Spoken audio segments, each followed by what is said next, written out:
there's a lot of dispute, the right-wing claims over climate change. And so a great majority of the scientists in the world, in fact, 97% of the scientists that are in that field, say that climate change is real and man-made. But there are 3% of scientists, and some of them funded by right-wing groups, and some not, that are still skeptics. In fact, one of the biggest skeptics is Richard Muller. Now, he's a physicist at the University of California-Berkeley.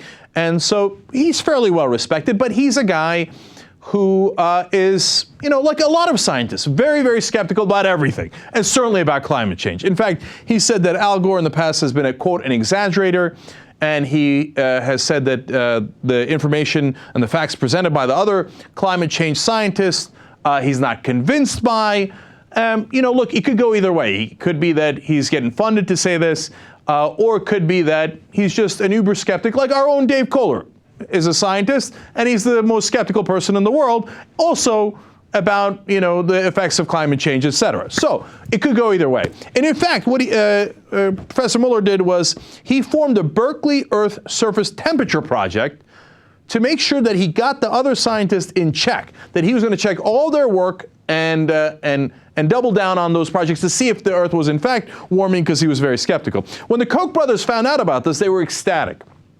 So the Koch Foundation gave this project, the BEST project, a $150,000 grant. They said, basically, go get him, okay? And he did. And in fact, it turns out, I got to be honest with you, his scientific study turned out to be, let's put it this way, it's hard to say what's more accurate, but it has more certainty. The uncertainty in the other projects before was about 0.13 degrees Celsius. His uncertainty was 0.04 degrees, meaning that since he had accumulated all this data into one place, these numbers are actually more certain.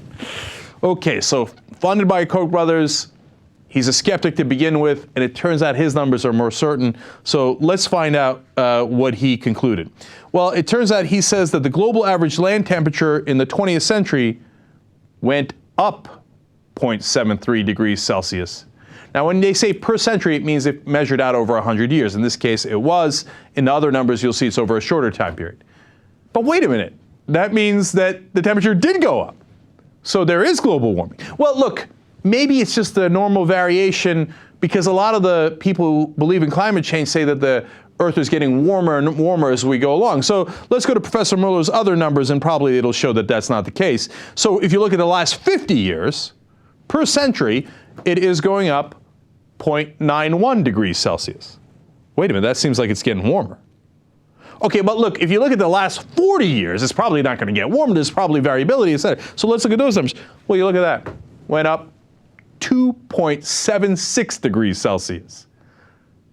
Significantly warmer. Well, how about from 1998 to 2010, all this time people are, Al Gore's out there saying, hey, you know what, climate change, all these other scientists, et cetera. NASA's concluding, my God, this is definitely happening. But all the global warming deniers are out there saying, no, absolutely not, it's 50-50, it's 50-50. So Professor Muller, the skeptic in the first place, funded by Koch Industries, must have showed that in that time period it did not get warmer. Went up 2.84 degrees Celsius. Again, per century means if measured out over the whole century for that time period, okay? So, overall conclusion, we definitely have global warming. And Dr. Muller says, my bad, my mistake. You guys were right. It turns out there is global warming. In fact, here's one of the quotes from the study. Quote, our biggest surprise was that the new results agreed so closely with the warming values published previously by other teams in the US and the UK. Oops. In other words, I regret it. I'm sorry. You're saying I'm sorry. That was just my mistake and my bad. And I'm sorry. I'm sure that the Koch brothers will come out next and say, oh my God, I am totally sorry for that. Probably not, but I love that their money got used to show how incredibly wrong they were. And by the way, credit to Professor Muller, who turns out is a real scientist, did the studies, looked at the actual numbers and said, yeah, turns out they were wrong, they were right, and I was wrong to be a skeptic.